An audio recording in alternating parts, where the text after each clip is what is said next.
ప్రభుత్వం నాలుగోసారి ముఖ్యమంత్రిగా బాధ్యతలు చేపట్టినటువంటి చంద్రబాబు నాయుడు గారు మొట్టమొదటిసారిగా అలాగే ఉత్తరాంధ్ర మీద వారికి ప్రేమ ఉన్నట్టుగా ఆయన 45 సంవత్సరాల రాజకీయ జీవితంలో నాలుగోసారి ముఖ్యమంత్రిగా బాధ్యతలు చేపట్టిన తర్వాత కూడా గతంలో ఏమీ చేయనటువంటి వ్యక్తి వచ్చి ఇప్పుడు మళ్ళీ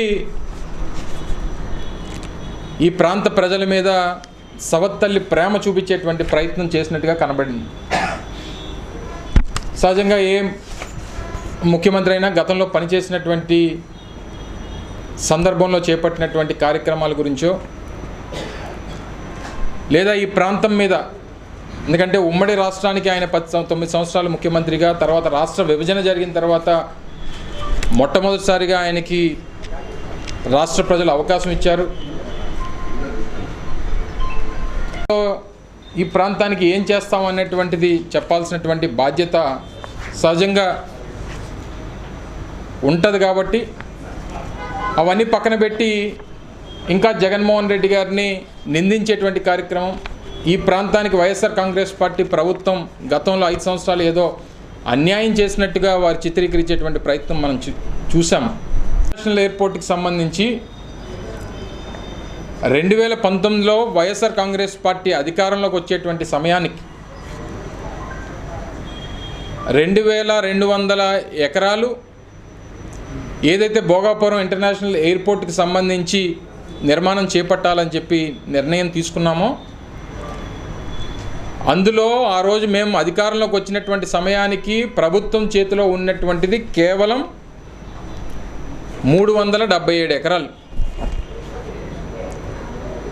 377 ఎకరాలు మాత్రమే ఆ రోజు ప్రభుత్వం ఆధీనంలో, ఆ 2200 ఎకరాల్లో 377 ఎకరాలు మాత్రమే ప్రభుత్వం ఆధీనంలో ఉంది. దాదాపు మిగిలిన 1850, 1900 ఎకరాలు అసలు ప్రభుత్వం ఆధీనంలో లేదు, రైతుల ఆధీనంలోనే ఉంది. కానీ ఆ రోజు ప్రజల్ని మభ్యపెట్టడానికి 2019 ఫిబ్రవరి 14 ఒక శిలాఫలకం వేసేసి అప్పుడు కూడా ప్రజల్ని మభ్యపెట్టేటువంటి ప్రయత్నం చేశారు. సరే, తర్వాత ప్రజలు ఏ రకంగా నిర్ణయం తీసుకున్నారో మనం చూసాం. ఇప్పటికి కూడా ఆయన చేసినటువంటి కార్యక్రమంగానే దాన్ని చిత్రీకరించడం అనేటువంటిది చాలా ఆశ్చర్యానికి గురి చేసింది. ఎందుకంటే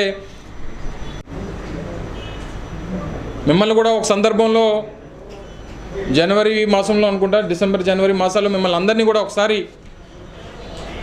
అక్కడ జరుగుతున్నటువంటి పనుల్ని ప్రజలకు చూపించడం కోసం మిమ్మల్ని కూడా ఒకరోజు ఆహ్వానించి మిమ్మల్ని అందరినీ కూడా తీసుకెళ్ళినటువంటి సందర్భం మీ అందరికీ గుర్తుంది. ఆ రన్వే పనులు కానీ, టెర్మినల్ బిల్డింగ్ పనులకు సంబంధించి కానీ, ఇలా ఇవన్నీ జరుగుతున్నటువంటి క్రమంలో ఏమీ చేయకుండా అన్నీ నేనే చేశాను అనేటువంటి మాట చెప్పుకునేటువంటి దాంట్లో చంద్రబాబు నాయుడు గారిని మించినటువంటి వ్యక్తి లేడు. చెప్పే ఉద్దేశంతో 2200 ఎకరాలు ఆ రోజు జిఎంఆర్ సంస్థ ఏదైతే నిర్మాణ సంస్థ ఉందో వారికి అందించేటువంటి కార్యక్రమాన్ని చేశాం. అలాగే తర్వాత ఫిషింగ్ హార్బర్లు కానీ లేదా మెడికల్ కాలేజీలు కానీ, ఎప్పుడన్నా మీరు గతంలో 14 సంవత్సరాలు ముఖ్యమంత్రిగా ఉన్నప్పుడు మెడికల్ కాలేజీల నిర్మాణం కానీ, ఇంజనీరింగ్ కాలేజీల నిర్మాణం కానీ, పోర్టుల నిర్మాణం కానీ ఎప్పుడన్నా ఆలోచన చేశారా? అప్పుడు కూడా ఉమ్మడి ఆంధ్రప్రదేశ్లో ఈ ప్రాంతాలన్నీ ఈ రాష్ట్రంలోనే ఉండేవి కదా. లేదా రాష్ట్ర విభజన జరిగిన తర్వాత మొట్టమొదటిసారి మీకు అవకాశం పనులన్నీ చేస్తే పేర్లు మీరు పెట్టుకునేటువంటి ప్రయత్నం చేస్తూ ఉన్నారు. జరిగినటువంటి పనులు ఈ మేరకు జరిగాయని చెప్పండి. భోగాపురంలో ఎయిర్పోర్ట్ కడుతున్నాం. మళ్ళీ నిన్న అక్కడి నుంచి 100 కిలోమీటర్లో మూలపేట ఉంటుంది నాకు తెలిసి, అక్కడ ఒక ఎయిర్పోర్ట్ అని చెప్పి ప్రకటించారు నిన్న. అంటే అక్కడ పోర్ట్ కట్టడం నాకు తెలుసు, ఎందుకంటే పోర్టు సంబంధించినటువంటి శంకుస్థాపన కూడా గతంలో ఏప్రిల్ 19వ తారీఖు 2023లో చేసాం. అది కూడా దాదాపు 40-45% పనులు పూర్తయినాయి.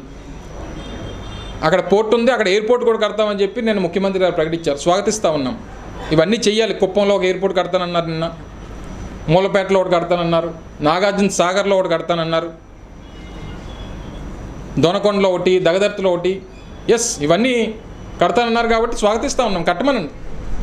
ఇప్పుడు నాకు 40 వచ్చింది, ఆయనకి 75 వచ్చాయి. మొన్న కూడా ఆయన ముఖ్యమంత్రిగా బాధ్యతలు తీసుకున్న తర్వాత మళ్ళీ విశాఖపట్నం ఆర్థిక రాజధానిగా చేస్తానని చెప్పి ప్రకటించారు. సో ఏదేమైనప్పటికీ ఇది టూ అర్లీ. సరే, మేము మాట్లాడడానికి, మేము ఏదన్నా అనడానికి కూడా ఆయన బాధ్యతలు చేపట్టి నేటికి కరెక్ట్గా 4 రోజులు. నేను గత జూన్ 12వ తారీఖున వారు బాధ్యతలు చేపట్టారు. ఈరోజు జూలై 12.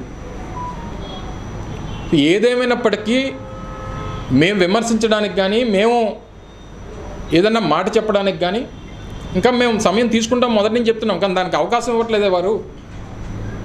కోసం ఎన్నికల కన్నా బహుశా నాకు తెలిసి ఫిబ్రవరి మార్చ్ మాసాల్లో ఆ టీం ఆ రోజే మేము ప్రభుత్వంలో ఉన్నప్పుడు వచ్చింది. వచ్చినా రాకపోయినా ముందు పబ్లిసిటీ అనేటువంటిది ఇంపార్టెంట్. సినిమా రిలీజ్ అయినా అవ్వకపోయినా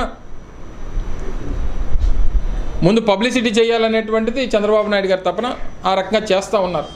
రావాలనే కోరుకుంటున్నాం. ఎందుకంటే ఏ కొత్త పరిశ్రమ వచ్చినా, ఏ పెద్ద రిఫైనరీ వచ్చినా ఈ ప్రాంతానికి, రాష్ట్రానికి మంచి జరుగుతుంది, నలుగురు ఉపాధి కలుగుతుంది అనేటువంటిది మా తాపత్రయం. సరే, ప్రజలు మీకు అవకాశం ఇచ్చారు. ఇచ్చినటువంటి దాన్ని వారికి ఉపయోగపడేటువంటి విధంగా ఏ రకంగా సద్వినియోగం చేసుకోవాలనేటువంటి దాని మీద వారు ఆలోచన చేయాలనేటువంటిది మా కోరిక. ఇచ్చినటువంటి హామీలన్నీ కూడా